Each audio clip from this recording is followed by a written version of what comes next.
in Kerala.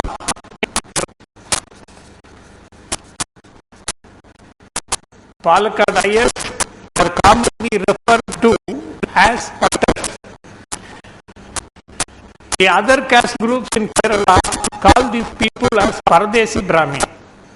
In modern popular usage, they are referred to as Palakkad Brahmins. Since the Pattars were no match to Nambudiri priests and were ready to play secondary role or any role for that matter assigned by the mighty Nambudiri, the initial suspicion and hatred gave place to toleration. Many Nambudiris accepted them as cooks in the illums. Some of them either supplemented or replaced Nair servants in Nambudiri illam. One or two instances of Nambudiri members marrying higher girls have been reported. Pattars have been given permission to clean the temple premises in many Votuparai of temples, that is the kitchen. After the Nambudiri Brahmins are fed, Pattars and Imbrandis were allowed to take food. Other castes of Kerala accepted the Paradesi Brahmin as part of Kerala culture. In the absence of priestly services, Pattars stood to trading, agriculture, domestic work, and other art services. Here, when the promise did not sustain hostility of the native Nambudiri, actions of landholding, refusal of the community to accept them to do the traditional occupation of priestly services. How did they manage? To survive, they adopted to take up and any work anywhere in that place. They did not come back or run away. They accepted the challenge. Temple cleaning, domestic servants in Nambudiri illam and even in some Nair Tarwad. Practice some relations with Nair women to sustain prolonged stay in interior villages for trading purposes. They mostly maintain their family, women and children, in their agragaram. This is to be understood. The Pattars have been given permission to clean temple premises in many Votuparais of temples after this I read. In the interior places, they managed to get room accommodation in Nair Tarawad and carried out trade in the neighborhood. Though they were considered inferior to Nambudiri and Kshatriya people because of their position in the sacred hierarchical order, Nair and other Ambalavasi communities readily accepted the Pattars as husbands. They were able to ally themselves in sambandha relations with the female members of Tarawad. These Pattars never forgot their own family and children. They carried on the trade during daytime and earned money. The sambandha relations helped them to prolong their stay away from their agragaram for the purpose of trade activities. As and when they have earned sufficient money, they go back to their original settlement to look after their kith and kin. This is how they have readjusted to the hostile environment. The Pattars were denied any employment in the administration of government, as they were considered foreigners in Malabar.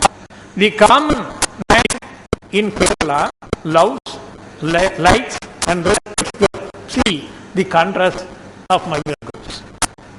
They are one of the most educated and moderately well-off communities in Kerala. There is no hatred or rancor among other communities towards them. In the lighter vein, some proverbs about them speak of their qualities. Pattaril pottamillai. There is no fool among Pattars. Pattars will not jump into a well without any aim. We always say, ஆதாயம் இல்லாம செட்டி ஆத்தோட போக மாட்டான். அதே மாதிரி இந்த butter கணத்துக்குள்ள குறிக்க மாட்டான். This is the colloquial word for the Malayalam saying.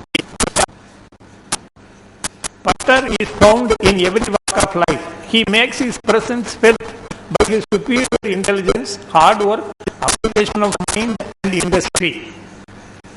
From the last position in the caste hierarchy in Tamil Nadu, these migrant Iers became the laughing stock of the caste Hindus in Kerala as well as in Tamil Nadu. To get out a living, they took a drive messengers and at times a spice. They carried loads of commodities rice for sale in interior places.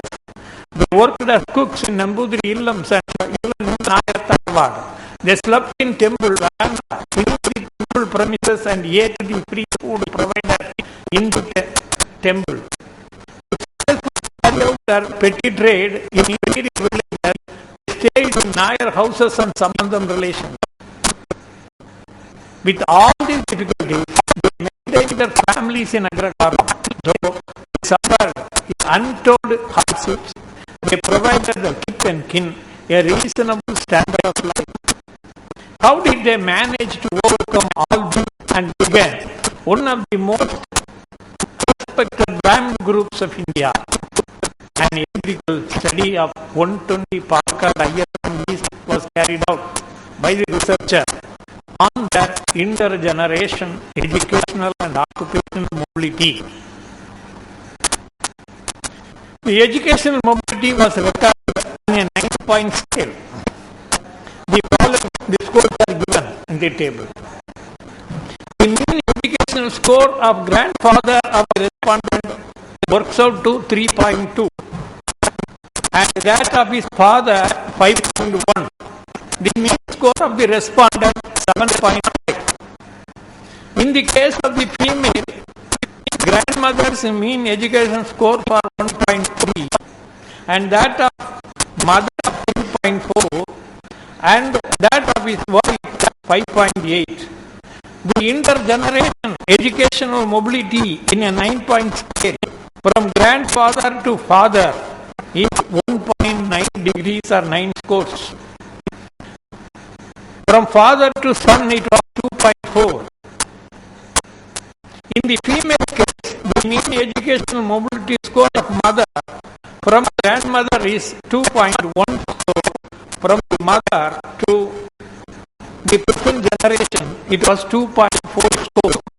In other words, educationally, from grandfather to father, father to son, there has been very steep vertical mobility. The women were not lagging behind. They too had high educational mobility. The importance given to education attainment of both sexes was similar among the community. That is why we insist on female education. In the case of occupational attainment, the following table gives frequency distribution. We have the table. Cook, catering, petty trade, businessmen, agriculture, clerical employment, officers, professionals, industrialists. Petty trade, cook, work in agriculture, accounted for 2/3 of employment in the first generation, that is grandfathers, which came down to 1/3 in the second generation. That means 1/3 of them shifted from this traditional work to higher works in the second and just 8% in the first generation. Officers, professionals and industrialists increased from 4% in the first to 15% in second generation. In the present generation, it is almost 50%. Employment in business, clerical service was 1/3 in the first generation, which increased to 58% in the second and has come down to 42% in the present generation. There has been a remarkable improvement in occupational mobility in keeping with the educational attainment.